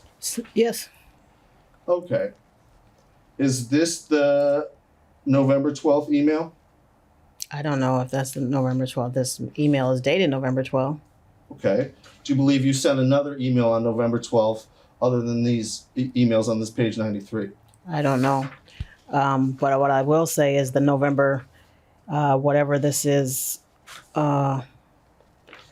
whatever I said on this one that you're reading before is probably detailing what's not on here. Because again, this was telling her, I was again trying to work out a relationship with her, telling her I was glad that we had the meeting, but my goal was always to figure out how to work with the team to move forward. And so this email was acknowledging that she met with me and that I thought we were going to start moving forward. This email does not detail all of the stuff that happened prior to getting to a good place. Excuse me. Why didn't you reference the December 2nd email in your December 4th letter? I don't know. Okay. Why didn't you include a copy of the November 12th email in your letter of December 4th?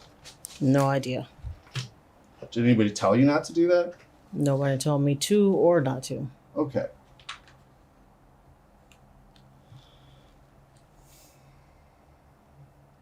And on Thursday, December 3rd at 2020 at 7:24 Wait, a.m. what time? Sorry. Sorry, December 3rd, 2020 at 7:24 a.m. Where are you now? Page 96.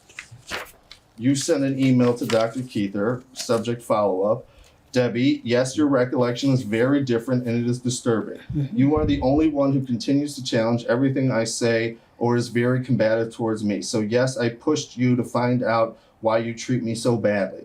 This entire email is a false account of the events that transpired that day.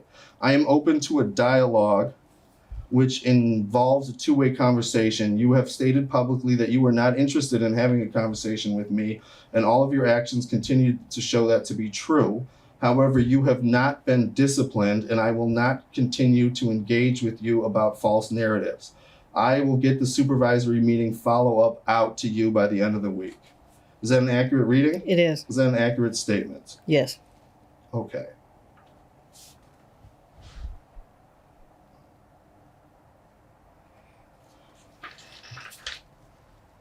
Okay, let's look on page 97. Here's an email to you from Lisa Chapman. It also is copying Debbie Keither. It says, subject, library media reports to Senior Director. Good afternoon, Dr. Saffold and Deb.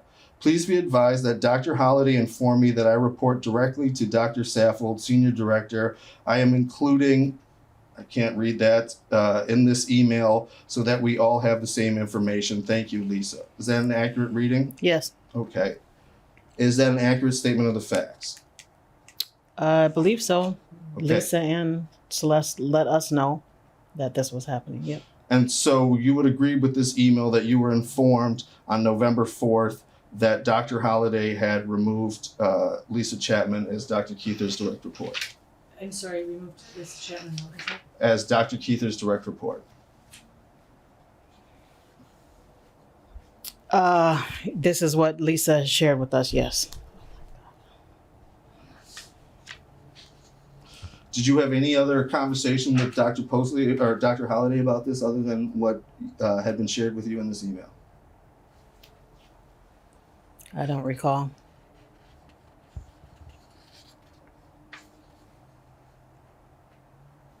Okay. And on November 11th, this is page 99, Tanya Evans sends to Dr. Keither an update. And it says, hey, Debbie, I'm seeking clarification with you. Just to be clear, does direct report mean only those that will meet with Dr. Saffold one-on-one, question mark? If this is the case, does that also mean that I should no longer attend the Monday meetings? Is that an accurate reading? Yes. Are those statements true? I don't know what do you mean. Is it true? Well, is it true that she should no longer go to the Monday meeting? I'm missing a lot of context here. So I don't know what she was seeking. I don't know. Okay, and does the fact that Tanya Evans is a direct report, meaning only those that will meet with Dr. Saffold one-on-one? Does those mean the same thing? The team meetings that we were having were for people that reported directly to me. So based on the two emails that I've read to you, it's fair to say that Tanya Evans and Lisa Chapman were removed from Dr. Keither's direct report in November of 2020. Did you say Tanya Evans? Yes. Tanya Evans wasn't removed from Debbie Keither. Okay, well, again, it says on November 11th, I'm seeking clarification from you. Just to be clear, does direct report meaning only those that will be meeting with Dr. Saffold one-on-one? Is that doesn't relate to Tanya Evans? I'm not sure what this is. What Tanya, I believe, was getting clarity on was we changed the structure of who was going to be in the team meetings. And so it was the managers and anyone who didn't have a manager. So Tanya would have continued to meet with Debbie, but she wouldn't have been in the meeting for my direct reports. But she never was moved from Debbie Keither. Okay, and it says, here's an email on page 100 from Portia Diggins to the listserv saying update, exclamation point, exclamation point, exclamation point. Good morning, everyone. Per the new structure that were confirmed on Monday, Dr. Saffold will now meet with their direct reports during the Monday meetings. Others will be updated during their separate team meetings and or one-on-ones. Is that accurate? That's And accurate. is that what happened? Yes. Okay. And this is the structure that the team came up with that and it didn't work out well because there wasn't enough people that have managers. So I still ended up meeting with folks because they didn't have a manager. But that was the directive that we would meet with the whole team, but it was the managers and anyone who didn't have a manager. So again, Tanya wouldn't have fit that description because she had a manager. Okay.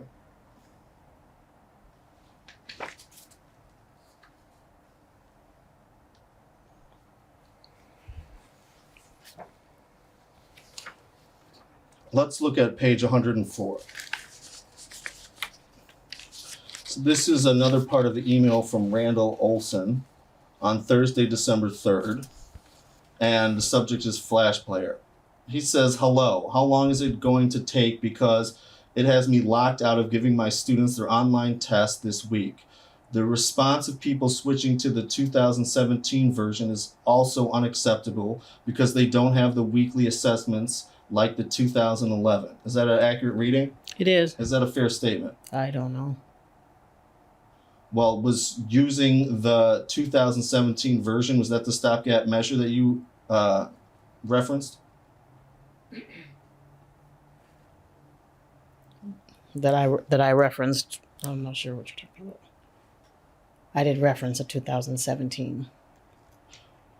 Sure, but you referenced the stopgap measure. And was that stopgap measure the use of the 2017 version?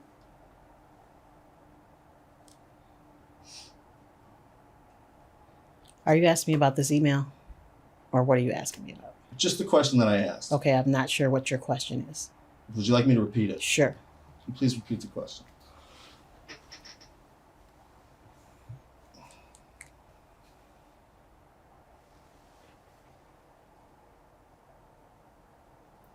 Well, it seems kind of sure, but you referenced a stopgap measure, and was that stopgap measure the use of the 2017 version? I don't recall mentioning a stopgap measure 2007, so I don't know how to respond to your question. Did you ever instruct any MPS employees to use the 2017 reading curriculum as opposed to the updated curriculum? No. Okay. And if the standard-based tests they have online did not align with the textbooks or practice books, would that indeed be a horrible failure for the students?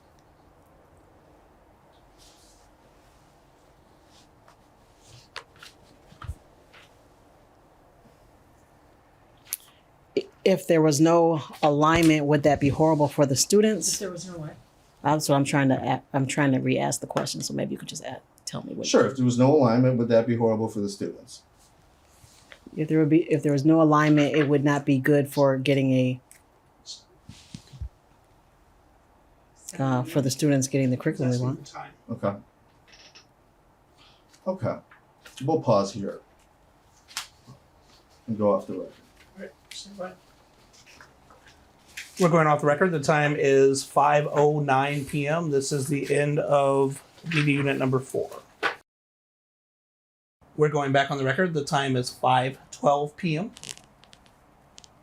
Great. Based on your experience and the information provided you today, do you believe that Dr. Keither was given progressive discipline in December of 2020? I don't know how to answer that.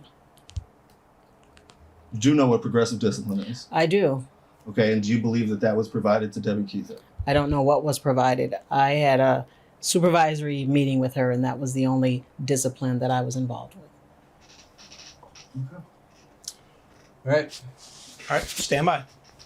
We're going off the record. The time is 5:12 p.m. This is the end of today's video recorded testimony. Number of media units used today is 4.